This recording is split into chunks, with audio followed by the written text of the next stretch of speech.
Hello my friends, today we are going to start our new lecture on destructive inspections part 1. So basically in this particular lecture we are going to discuss about what is the destructive inspections and what kind of tests generally we are following for doing this kind of inspections. So first, before going to start, let us know that what is the definitions of the destructive inspections. As a broad, before knowing any scientific definitions, first from the name itself we can understand that destructive inspection means we are going to harm the samples. So that means either we can hit the samples, or maybe we can put some load over there, or maybe we can bend the samples. So ultimately we are going to give some deformations or maybe some kind of chemical reactions onto the sample, so that we can get the informations. So now come to the definitions. So generally the destructive tests, or maybe sometimes we are calling it as a destructive physical analysis, or maybe DPA, are defined as those tests which are performed to a material through the use of tools or machines, as I told already. So that means we are giving some kind of deformations which produce an irreversible alterations of their chemical compositions or maybe the dimensional geometry. So that means whatever the testing we are doing onto that particular sample, after that we cannot use that particular sample in our use. So why destructive inspections is important? So first, these tests are generally much easier to carry out, yield more informations, and are easier to interpret than non-destructive testing. Yes, when we will come to the discussions about the non-destructive testing, that time you can understand that sometimes without touching the samples, sometimes without maybe give any kind of external forces onto the samples, we are going to predict about that particular sample. But in this case directly we are dealing with the samples, so that we can get a much broader informations about that materials. So now second is that destructive testing is most suitable and economic for objects which will be mass produced, as the cost of destroying a small number of specimens is very negligible. Say suppose in industry we are going to prepare any kind of parts. So generally we are going to prepare that parts for n number of times. So in between that, if we take only a single parts or maybe the single portions of that particular parts, and we can do this kind of testing, so from the wastage point of view that is very negligible, but it will help you tremendously to get the all, or maybe rather I can say that whole informations about that particular material. Next, it is usually not economical to do destructive testing where only one or very few items are to be produced. Yes, of course, suppose you are going to make a 1 or 2 samples, or maybe less than 10 number of samples, and in between that you are going to break 1 or 2 samples. So that means really that time it is the wastage of the money, also the laborer cost, or maybe the labor time. But when we are making 1000 samples, or maybe 2000 number of samples, or maybe 10,000 numbers of samples, so that time taking only a single part and doing this kind of non-destructive test, this kind of destructive testing is really helpful.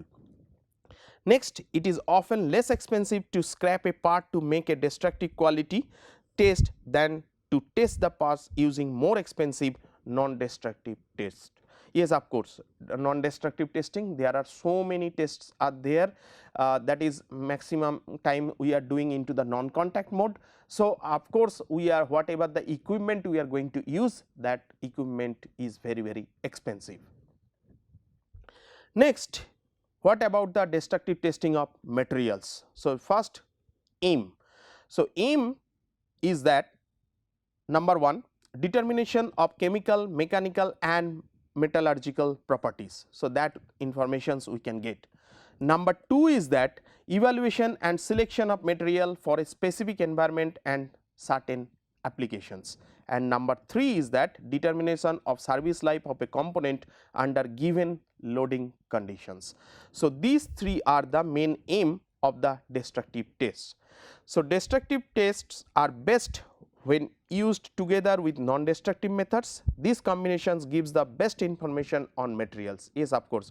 So, suppose we are having any samples, we are going to do the tensile test. So, first we will do the tensile and also by X-ray, which is another example of non-destructive testing.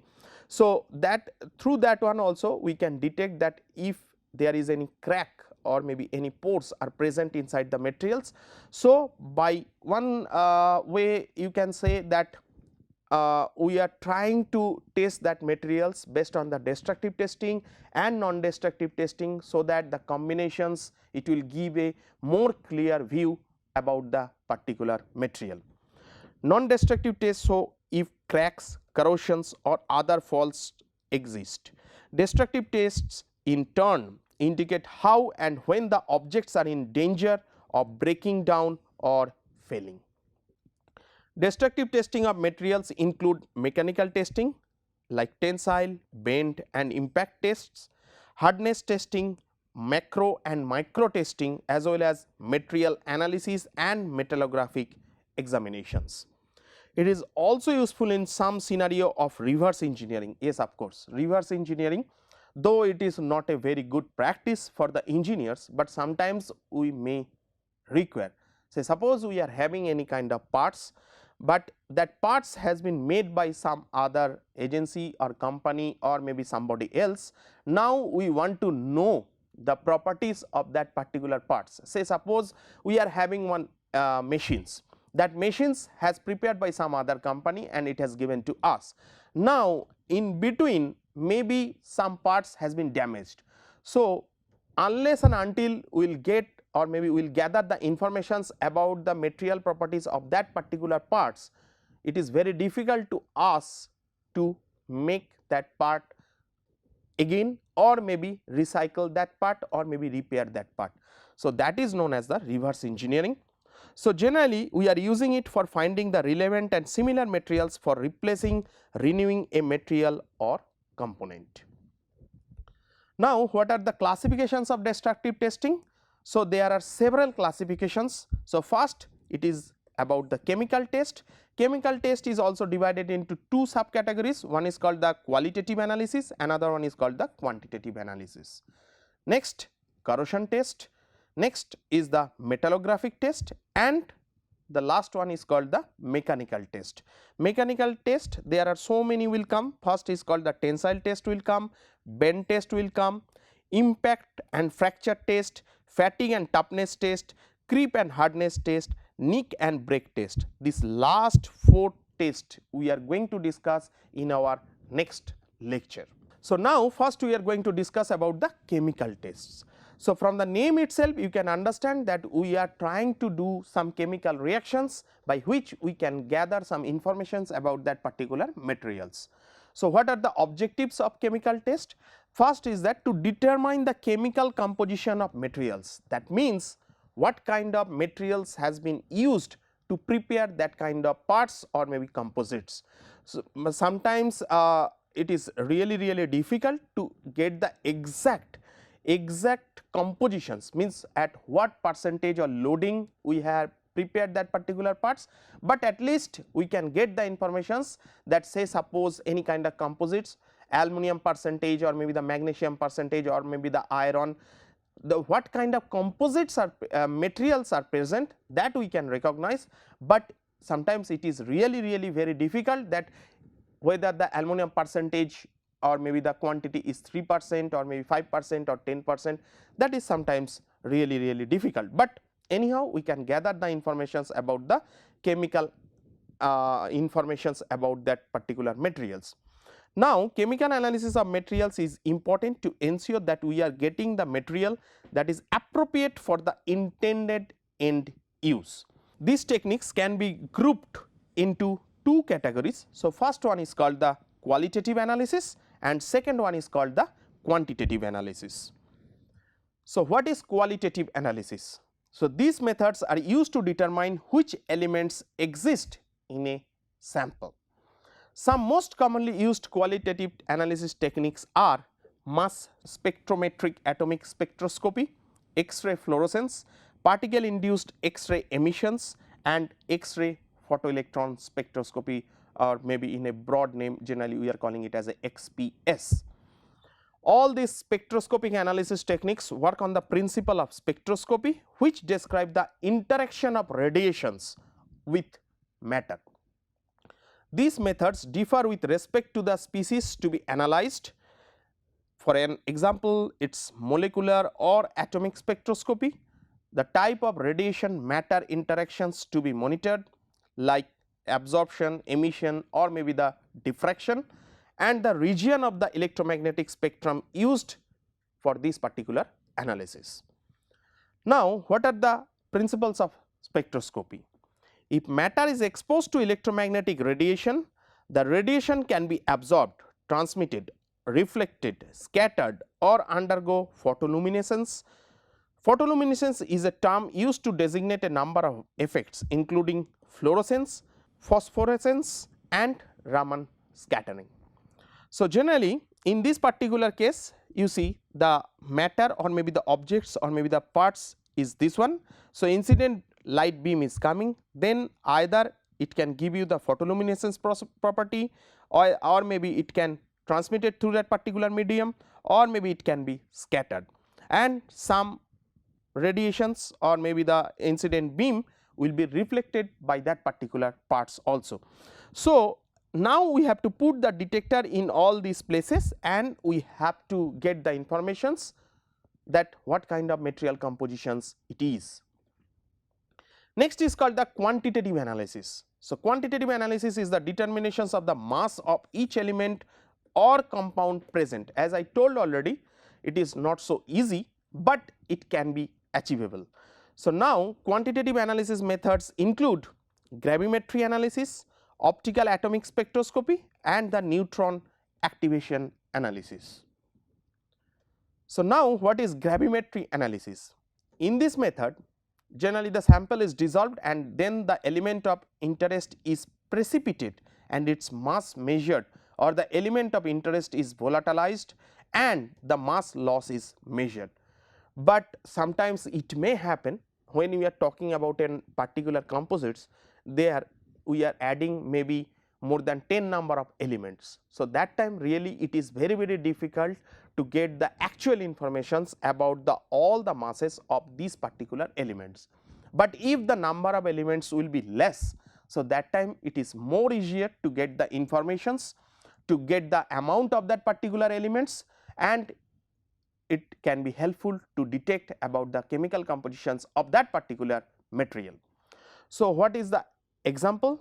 Volatilization method, to determine the water content of a compound by vaporizing the water using thermal energy. Say suppose if we give the heat, so automatically what are the water molecules are present inside the sample, it will be evaporated. Next one is called the precipitation method, to determine of the amount of calcium in water. So, just we are giving an example. So, in the step 1, an excess of oxalic acid H2C2O4 is added to a measured known volume of water. By adding a reagent like ammonia, in this case we are using, the calcium will precipitate as calcium oxalate. So, this is the reactions. Now, next the precipitate is collected, dried and ignited to high red heat, which converts it entirely to calcium oxide. So, now this is the reactions.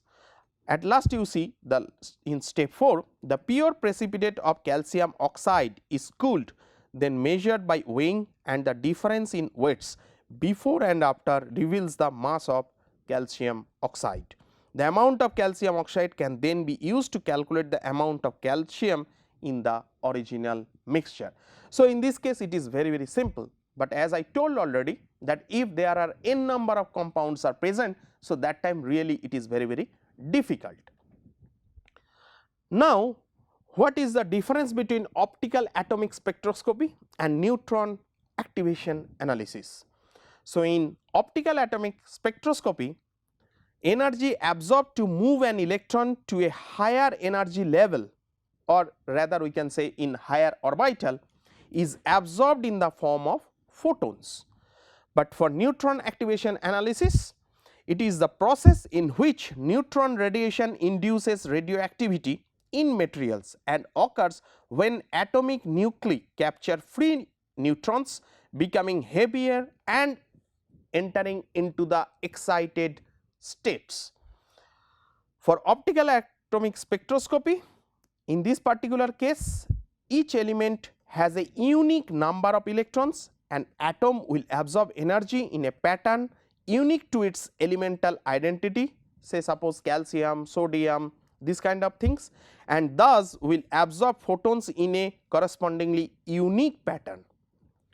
But for neutron activation analysis, the sample is bombarded with neutrons, causing the elements to form radioactive isotopes. For optical atomic spectroscopy, the type of atoms present in a sample or the amount of atoms present in a sample can be deduced from measuring these changes in light wavelength and light intensity. But for neutron activation analysis, the radioactive emissions and radioactive decay paths for each element are well known. Using these informations, it is possible to study spectra of the emissions of the radioactive sample and determine the concentrations of the elements within it. Next, we are going to discuss about the corrosion tests. So, what is the objective of this particular test? To determine the type and rate of corrosion. Say suppose we are making any kind of composite, say suppose the ship body. So, ship body means whatever the materials generally we are using for preparing any kind of ships.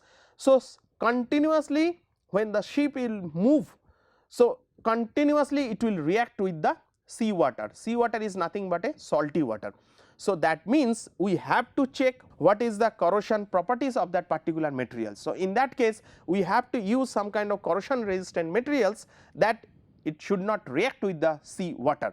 So, in these particular cases, say suppose we are sending some fluids, say like for the petroleum industry, we are sending the gas or maybe the petrols or diesels through the pipelines, and then we have to check this kind of corrosion test, that whether maybe after certain time whether really that gases or maybe that petrols or diesels or maybe some any kind of petroleum products really they are corroding that particular pipe or not.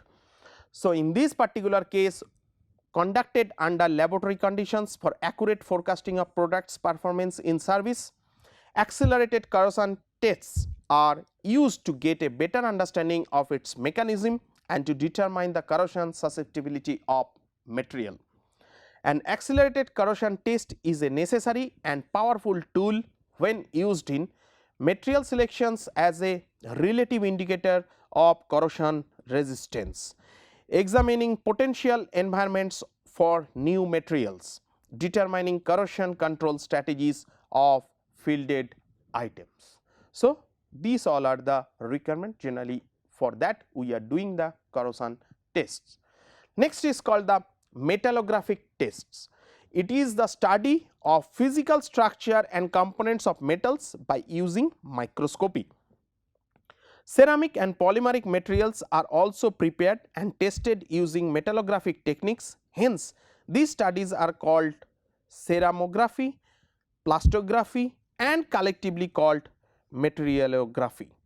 Some of their applications include: first, distribution of non-metallic inclusions in the weld materials, grain size measurements, nature and distribution of secondary phases. Now, what is metallographic test procedure? Proper preparations of metallographic specimens to determine the microstructure and content requires a rigid step by step process to be followed. What are those process? So, I will tell you in sequence. So, first one is called the sectioning or maybe the cutting. So, exactly cutting a small representative piece of the metal to be studied. Say suppose we are making a particular parts. Say suppose in that particular parts we are having any base matrix and then we are adding different types of nanofillers. So, we have to cut that specimen in such a manner that all the materials including the fillers and that particular matrix should be present. That means that small parts is representing the whole parts.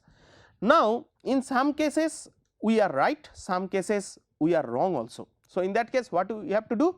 We have to cut that small parts from different places, and then we have to do the tests and we have to take the average result. So, now first is the sectioning or maybe the cutting a small representative piece of the metal to be studied. Number 2 is called the mounting. Mounting means mounting onto the probe or maybe the testing area. Specimens are mounted to facilitate easy handling during preparations and examinations. Number 3 is called the grinding. So, preparing the surface for metallographic examinations as optically flat, reflective, smooth and scratch free.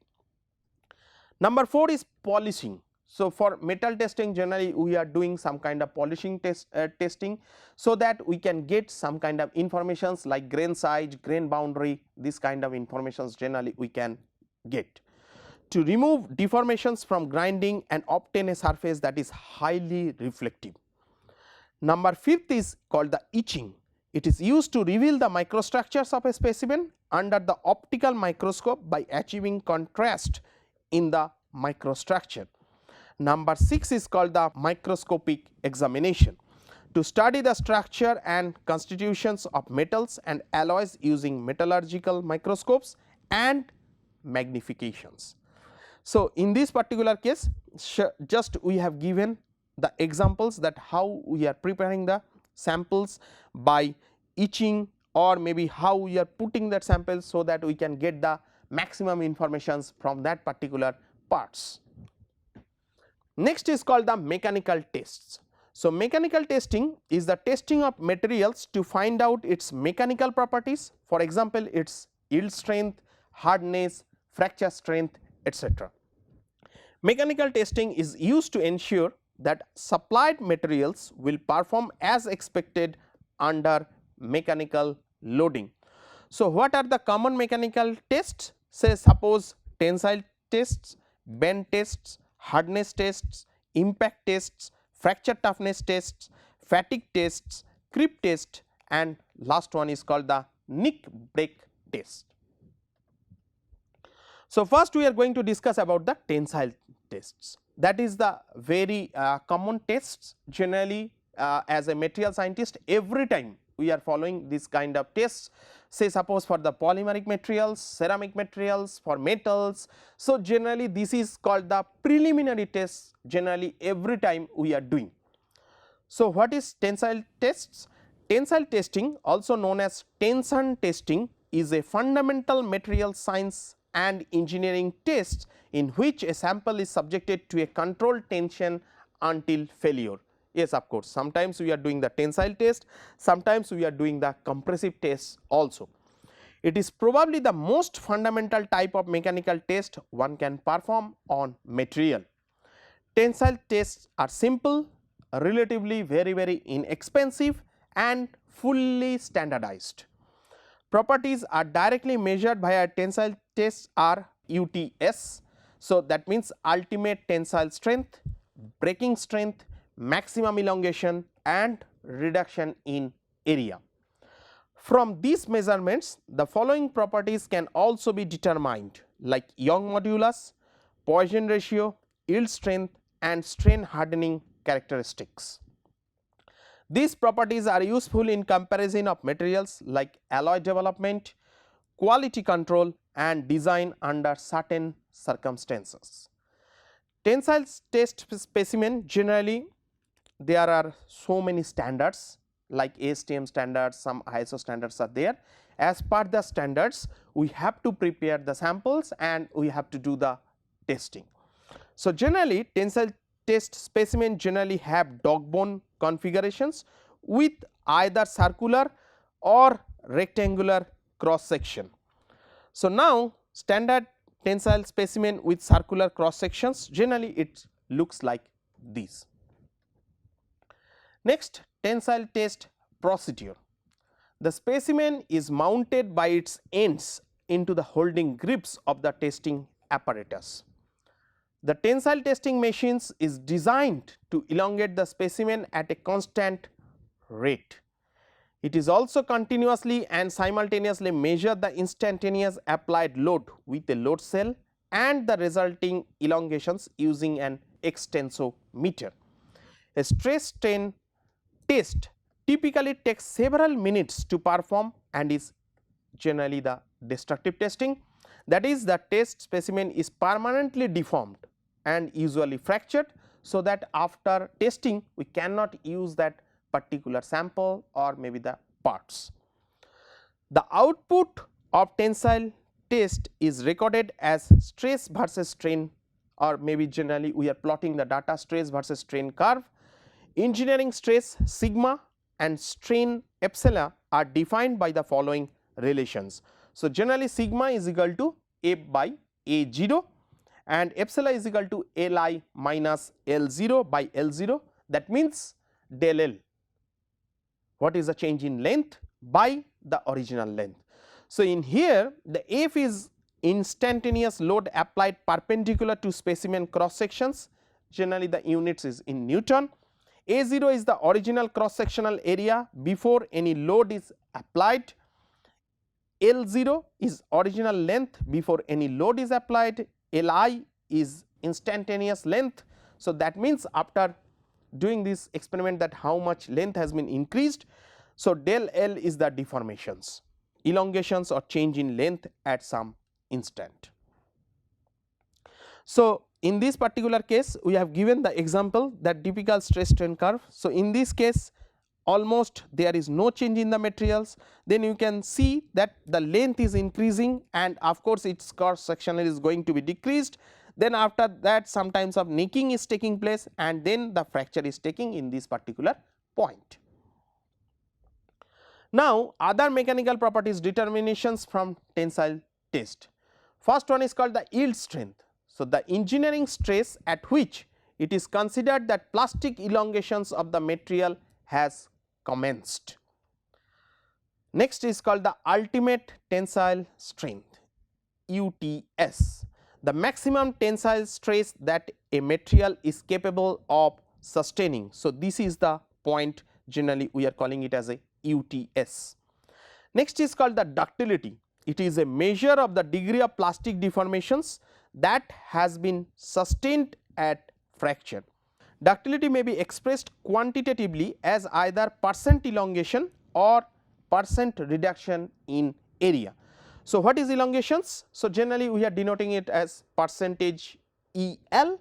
So, that is LF minus L0 by L0 into 100, and reduction of area, the percentage RA is equal to A0 minus AF by A0 into 100.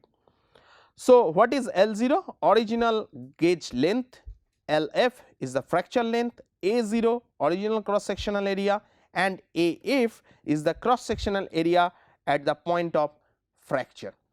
So, in this particular case, so generally when we are plotting this kind of curve, so in this particular case after giving a small amount of release like 0.002 and we have to take a perpendicular line along this graph. In this particular case after a 0.002 we have to plot a parallel line to this particular curve, and where this line will touch, that point is known as the yield stress of that particular material. Now, next one is called the resilience. So, resilience may be defined as the energy absorbed by a material is undergoing elastic deformations up to the elastic limit. Modulus of resilience for a specimen subjected to a uniaxial tension test is just the area under the engineering stress strain curve taken to yielding. So, this is the area, that is the resilience, or maybe generally calling it as a modulus of resilience of that particular materials. Next one is called the toughness. Toughness is the total amount of energy which a material can absorb up to the point of fracture. It is the area under the stress strain curve up to the point of fracture over there. So, this whole area is known as the modulus of toughness, because the rupture stress is in this particular point. So, this is the whole area. Next, tensile testing of weldments. So, weld joints are generally subjected to destructive tests such as hardness, toughness, bend and tensile test for following applications like welding procedure qualifications, research inspections, welder performance qualification testing and the failure analysis work. Tensile testing of weldments is carried out to determine the ultimate tensile strength UTS and yield point YP under static loading of base metal, weld metal and the welded joint. So, for weldments different type of tensile tests performed are all weld metal test, longitudinal butt weld test, transverse butt weld test, tension shear test. So, now how to prepare the specimen? So, determine the tensile strength of weld metal alone or welded joint. The samples are prepared which are of the types as shown in this particular figure. So, now when we are welding means it is a one kind of permanent joint of two metals, either they are similar or maybe the dissimilar metals. Now, it depends that how you are going to test the samples, whether your welding zone or maybe the welding line will be transverse or maybe longitudinally present inside the samples, and how you are going to use. Say suppose I have done the welding in this way and these two are the dissimilar metals and we are doing the welding. Now, we have to check that whether we are going to use that materials like this way, so that we have to take the tensile specimens or maybe we have to prepare the tensile specimens in this way. And suppose we are doing the welding in this way and we are trying to use that materials in this way, or maybe where we are going to use that particular materials the load will come in this way. So, according to our requirement we have to prepare the test specimens, whether it will be longitudinal or maybe the transverse according to the applied load directions. Then we have to prepare the samples and we have to do the testing. So, first is called the all weld metal test. It is in a commonly used weld tensile test. The axis of the test bar is parallel to the axis of the weld and the specimen is machined, so that the entire bar consists of deposited weld metal with a diameter of 6.5 millimeter. So, all weld tension metal tension specimen looks like this. So, now this is the zone where the welding has been done. Next is called the longitudinal butt weld test. Here the loading is parallel to the weld axis. So, you can see this is the total welding zone over there. So, now we are going to test the samples in these two directions. So, like this way it is the parallel to the weld axis. It differs from all weld metal test in that it contains weld, heat affected zone and base metal along the gauge length. Yes, of course, maybe these portions only we have done the welding, then rest of the side these two are called the heat affected zone and this is the base metal zone or maybe the BM. So, all these zone must strain equally and simultaneously. Weld metal elongates with base metal until failure occurs. This test thus provides more information about the composite joint than the transverse test, specifically when base metal and weld metal strengths differ significantly. Next one is called the transverse butt weld test. In this test, if failure occurs in the base metal, it shows that the weld metal is stronger than base metal. If the failures occurs in the weld metal, means the weld strength is lower than the base metal. So, accordingly, based on the applications, based on the use of that particular weld parts, we are going to test that particular specimens in different tensile testing mode. Next one is called the tension shear test. So, generally the tension shear test may be used to evaluate the shear properties of fillet welds.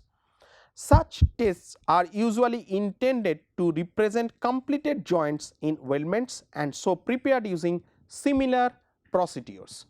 So, basically same thing here, just you see the preparations of the samples is different. two types of specimens are usually employed. First one is called the transverse shear specimen. So, in this case we can see that we are going to give the load or maybe the tensions in these directions and how we are preparing the samples, because on top of that of the welding parts and bottom of that also we are putting another kind of plates in this particular case, and in this particular case simple we are doing the welding and we are trying to see that what is the strength generally that welding parts are giving. And next is called the longitudinal shear specimen. So, the preparations of the testing samples is totally different. In the transverse shear specimens, double lap specimens are preferred because they are more symmetrical and therefore, the stress state under load better approaches poor shear. So, in this case, in longitudinal fillet weld shear test, measure the strength of the fillet weld when the specimen is loaded parallel to the axis of the weld. The weld shearing strength is reported as load per lineal millimeter or in megapascal based on the weld throat and type of specimen. Next one is called the bend or flexure tests. The flexure test method measures behavior of materials subjected to simple beam loading. Unlike tensile test, a flexure test does not measure fundamental material properties, but now the question is why? Only because when a specimen is placed under flexural loading, all three fundamental stresses are present like tensile, compressive and shear. So, the flexural properties of a specimen are the result of the combined effect of all these stresses as well as, though to a lesser extent, the geometry of the specimen and the rate of the load is applied. So, it is a combinational strength. The most common purpose of flexure test is to measure the flexural strength and flexural modulus. So, what is flexural strength? It is defined as the maximum stress at the outermost fiber on their compression or tension side of the specimen. And what is flexural modulus? It is calculated from the slope of the stress versus strain deflection curve. These two values can be used to evaluate the sample material's ability to withstand the flexure or bending forces. Now, which procedure or maybe how we are going to prepare the samples and do the testing. So, the material is laid horizontally over 2 points of contact by a lower support span. So, like this way we are putting the sample. Then a force is applied to the top of the material through either 1 or 2 points of contact depending upon 3 point or 4 point flexure test until the sample fails. In this case we are using only a single one, in this case we are using the 2 point. So, generally 3 point flexure test, the loading force is applied in the middle by means loading pin. 4 point flexure test, the loading force is applied by means of 2 loading pins with a distance between them equal to a half of the distance between the supporting pin. So, in this particular case we are using the 3 point flexure test. So, here we are doing the loading on 3 point and here we are do the loading on a 4 point basis. Maximum fiber stress and maximum strains are calculated for increment of load. Results are plotted in stress strain diagram. Now, next is the calculations. How we are doing the calculations of flexural properties. So, generally the flexural strength is calculated at the surface of the specimen on the convex or tension mode. Flexural modulus is calculated from the slope of the stress versus deflection curve. If the curve has no linear region, a second line is fitted to the curve to determine the slope itself. So, for 3 point flexural tests, generally the stress is sigma is known as capital M C by capital I, where capital M is the maximum bending moment, small c distance from center of specimen T outer fibers, capital I moment of inertia of cross sections, and F is of course the applied load. For a rectangular cross sections, the flexural strength sigma Fs is equal to 3F capital F small f capital L by 2 small b small d square. When the cross section is circular, then sigma Fs is equal to capital F small f L by pi r cube, where capital F small f is the load at fracture, or maybe the Ff is the load at fracture and L is the distance between support points.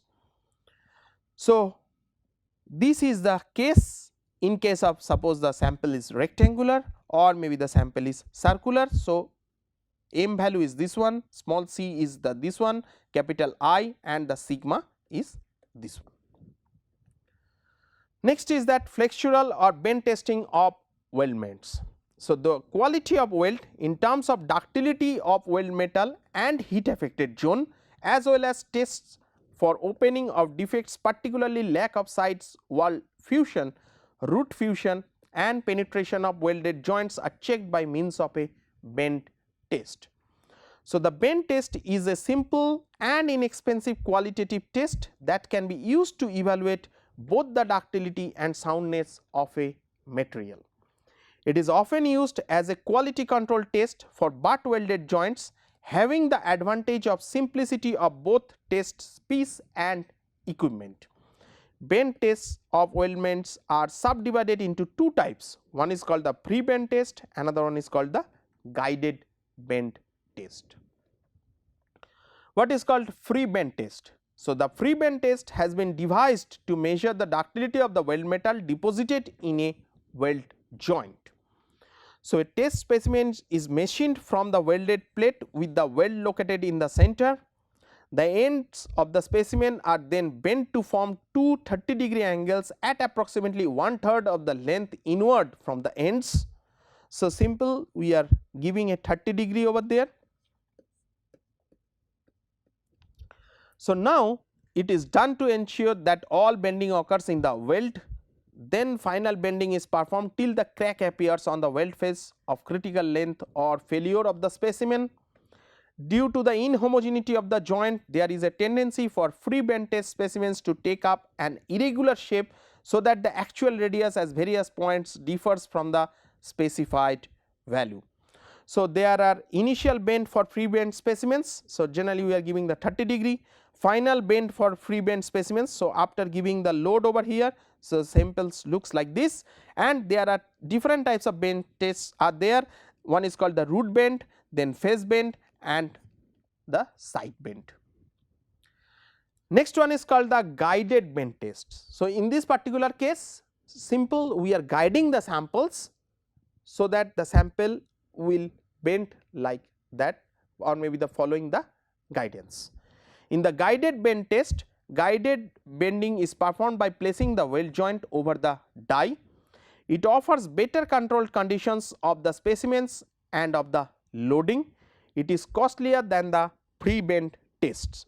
So, in this particular case, simple, we are pressing the load over here, and this is known as the guided, means the sample will follow this particular path and it is going inside. In this particular also, we are guiding the sample over there and we are bending it accordingly. Next, we have come to the last slide of this particular lecture. So, we are going to summarize the whole lecture till now what we have discussed. So, basically in this particular lecture we have discussed about the destructive inspection techniques, and that is really easier to carry out, yield more informations and are easier to interpret than the non-destructive testing, because we are getting the direct result over there.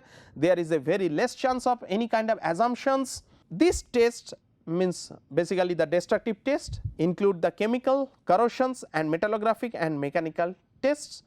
In this particular lecture we have discussed about the chemical, corrosion, metallographic and some of the mechanical tests like tensile and flexural test we have discussed, and rest past we are going to discuss into the next lecture. Destructive tests like tensile and bend tests are also used for quality control of the weldments. These things also we have discussed. Thank you for your patience.